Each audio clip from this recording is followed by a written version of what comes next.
তাহলে ওটা যদি মুসলমান থাকতো তার কথা মানতাম, ও তো কাফের হয়ে গেছে। সূরা আনআমের 50 নম্বর আয়াত, সূরা হুদের 31 নম্বর আয়াত। আমি দলিলগুলো লম্বা করে বলতে পারছি না, খুব তাড়াতাড়ি তাফসিরে যাব। এই দুইটা আয়াত অনুযায়ী এদেশে আজ হাজারো মানুষ এই কথা যারা বলে আল্লাহর ধন রাসূলুল্লাহকে দিয়ে আল্লাহ গায়েব হয়ে গেছে, বিশ্বাস করে কেউ যদি মন থেকে কথা বলে ও কাফের। আল্লাহ ধন রাসূলকে দিয়া গেলেন আল্লাহ গায়েব হইয়া। কাফেরের জানাজা পড়া জায়েজ আছে? বলেন। মাওলানা মামুনুল হক আর আমি এক জায়গায় ছিলাম আপনাদের কাশিমপুরে, 3টা বছর পাশাপাশি রুমে। ওনাকে প্রতিদিন প্রায় মাঝে মাঝে আমার বলতো, হামজা যদি বের হতে পারি জীবনে কোনো কাফেরের জানাজা পড়াবো না, যাবো না। বিষয়টা নিয়ে আপনি এত কঠিন কেন? অনেক মাঝে মাঝে আমার ব্যাখ্যা দিত, দেখো কাফেরের জানাজা পড়া সেরে শুনে কি হারাম, কথা বলে না কেন? রাসূলুল্লাহকে আল্লাহ নিষেধ করেছিলেন তার চাচা জানাজা পড়তে কবরে যেতে। সূরা তাওবার 113 নম্বর আয়াতে আল্লাহ দলিল দিয়েছে। সূরা তাওবা 84 নম্বর আয়াতে দলিল আছে। আল্লাহ পাক যদি রাসূলুল্লাহকে কথা বলতে পারে তার আপন চাচা আবু তালেব, তাও তার কবরের কাছে যেতে পারবেন না, দোয়া করতে পারবেন না, কারণ লোকটা মুশরিক। লোকটা কি? আজ যারা আল্লাহর ইবাদতে অন্য কাউকে শরীক করে জিকিরের নাম নিয়ে, আশিকের নাম নিয়ে মুশরিক হয়ে যাচ্ছে, এরাও তো কাদিয়ানীদের মতোই কাফের।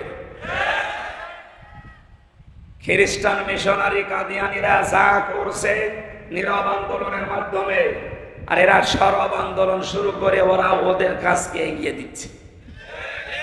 এই জন্য ওদেরকে থামার জন্য আহ্বান জানাচ্ছি। আমরা আছি এই ঝামেলায়, আর কি শুরু করেছে আল্লাহ জানে। এই জন্য কথাগুলো যেগুলো আজকে কোরআন থেকে বলা হবে, এই কথাগুলো নিয়ে আপনি বাড়িতে চিন্তা ভাবনা করবেন। এই দায়িত্ব আল্লাহ আপনাকে দিয়েছে, যেহেতু আপনি ময়দানে এসেই পড়েছেন। আমার দায়িত্ব সঠিকটা তুলে ধরা, আপনার দায়িত্ব হচ্ছে এই কথাগুলো সঠিকভাবে চিন্তা ভাবনা করে আমল করা। আল্লাহ একটা আমাদের প্র্যাকটিক্যাল লাইফে সেট করার তৌফিক দাও, বলেন আমিন। দরুদ আর সালাম পড়ছি, খুব তাড়াতাড়ি করছি, কণ্ঠটা আজ কয়েকদিন ধরে বসে গেছে। খালাকাল ইনসান আল্লামাহুল বায়ান।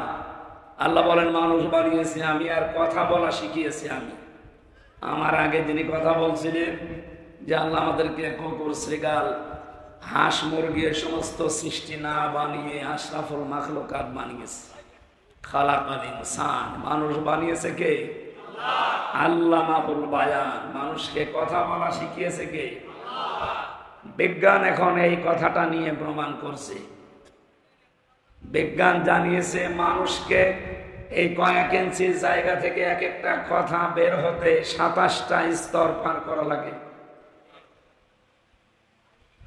27টা স্তরে ধাক্কা লাগার পরে একটা কথা তৈরি হয়। যদি কোনো স্তর দুর্বল হয়ে যায়, কথা বের হতে চায় না, গা গু শব্দ হয়। এটা আমার হচ্ছে, তার মানে 27টা স্তর এখন আমার ক্লিয়ার না, হয়তো কিছু কিছু স্তর আল্লাহ দুর্বল করে দিয়েছে। এ দায়িত্বটা কার? কণ্ঠ উনি দিয়েছে, উনি যেন আমার কণ্ঠটা কিছু সময়ের জন্য ছেড়ে দেন, বলেন আমিন। সূরা রদের 19 নম্বর আয়াতটা পড়েছি। কয় নম্বর আয়াত? 43টা আয়াত আছে, 3টা রুকু আছে। মদিনায় নাযিল হয়েছে, মাত্র একটা আয়াত পড়েছি। এখান থেকে আমরা তাফসীর আকারে কথা বলবো। আপনি যেহেতু পোস্টার করেছেন তাফসীরুল কোরআন মাহফিল, এটা বন্ধ করে দিন। বন্ধ করে দিন, এটা বন্ধ করে ফ্যান এখানে এমনি কাজ করে দিন। ওই পেছনের মানুষ আবার ডিস্টার্ব করবে, কাজ করে ফেলে রাখেন।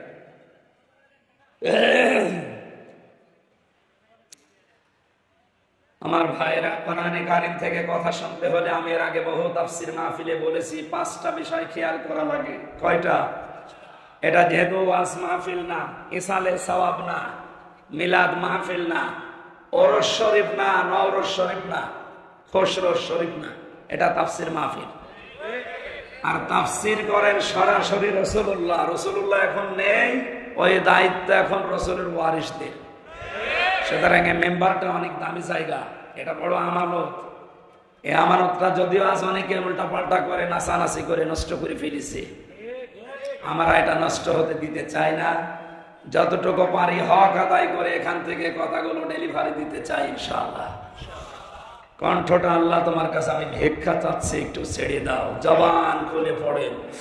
আউযু বিল্লাহি মিনাশ বিসমিল্লাহির রহমানির রহিম।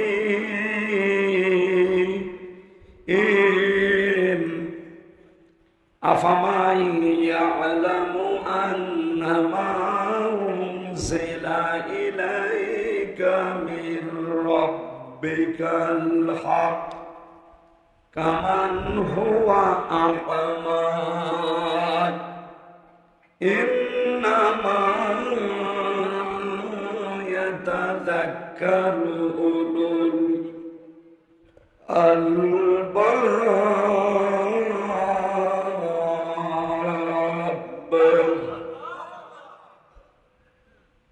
একটা আয়াতের ভেতরে যত কথা আল্লাহ লুকিয়ে রেখেছে আপনি একটু খেয়াল করে শুনেন।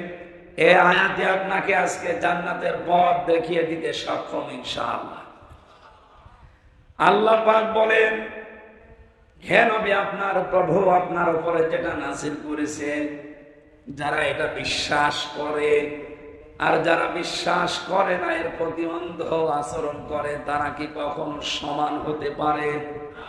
শুধুমাত্র বুদ্ধিমান যারা, এই মানুষগুলো আল্লাহর উপদেশ গ্রহণ করে থাকে। এখন থেকে আমরা 24 নম্বর আয়াত পর্যন্ত এই 5টা আয়াতে আল্লাহর যে উপদেশগুলো আছে, যারা বুদ্ধিমান আমরা, এরপরে আছে নির্বুদ্ধিমান যারা, তাদের কথা আছে, ওগুলো আমাদের দরকার নেই। আমরা বুদ্ধিমান হতে চাই আল্লাহর ভাষায়। কি হতে চাই? আল্লাহর কোরআন থেকে এই 5 আয়াতের তাফসীর শোনার মাধ্যমে আমরা যেন বুদ্ধিমান হয়ে মজার থেকে বিদায় নিতে পারি। বলেন আমিন। বুদ্ধিমান কারা? বেশি দিন ক্ষমতায় আছে যারা, বিভিন্ন কায়দা করে তারা, টাকা পয়সার মালিক যারা, বৈধ অবৈধ দেখা দেখি নেই তারা। বলেন, এরা তো বুদ্ধিমান নয়। এদের জন্য ভয়ঙ্কর কথা কোরআনে কারিমের সূরা মারিজের 19 নম্বর আয়াত আল্লাহ দিয়েছে। আল্লাহ রাব্বুল আলামিন বলেন, কাল্লা ইন্নাহা লাযা, কখনোই না, অবশ্যই তাকে আমি লাযা নামক জাহান্নামের দরজা দিয়ে প্রবেশ করাবো। নাযাআতাল লিশাবা, যে ঘরে প্রবেশ করার সঙ্গে সঙ্গে চামড়া খসে চলে যাবে। গাজীপুরবাসী, আপনাদের জেলায় সর্বমোট 5টা কারাগার সরকার বানিয়েছে। সরকারি একটা আপনাদের জেলায়, আর ওখানে কেন্দ্রীয় 4টা। এখানে শাস্তির ব্যবস্থা আছে বিভিন্ন অপরাধের জন্য। ভেতরে আমরা দেখেছি এমন কোন ঘর আমি পাইনি এই 4টা কারাগারে যেখানে গেলেই মানুষের চামড়া খসে যায়, না নেই। রিমান্ডে 10 দিন ছিলাম, ওখানেও আমি এমন এমন ভয়ঙ্কর জায়গায় আমাকে নিয়েছে, মাটির নিচের ঘরে, তো গেলেই চামড়া খসে যায়, এমন জায়গা আমি পাইনি। হ্যাঁ, নখ তুলে নেই, এগুলো আমি জিনিসপত্র দেখেছি, মেশিন পত্র, যে হুজুরে যে এগুলো দিয়ে আমরা নখ তুলি। আপনার না, আপনাকে আমরা দেখাচ্ছি। এগুলো তুলি তাদের যারা অস্ত্র মামলায় ধরা পড়ে, যারা মার্ডার মামলায়, তাদের আমরা এগুলো তুলে নেই। তার মানে আমাকে জিনিসপত্র দেখিয়ে যেটা বলতে বলবে ওইটা যেন আমি বলি। 10 দিন, এদিকে 3 বছর প্রায়, সব মিলে বলেন আমার চামড়া কোন জায়গা থেকে খসেছে? বলেন না কেন? আল্লাহর বাণী কি শুনলেন? নাযাআতাল লিশাবা, শুধু শোনা পর্যন্ত শেষ। এটা বাস্তবে নিয়ে জানতো কত কঠিন বিষয়টা। বাংলাদেশ না, এশিয়া মহাদেশের ভেতরে সবচাইতে বড় কঠিন এবং ভয়ঙ্কর জেলখানার নাম এই কাশিমপুরের হাই সিকিউরিটি 4 নাম্বারটা।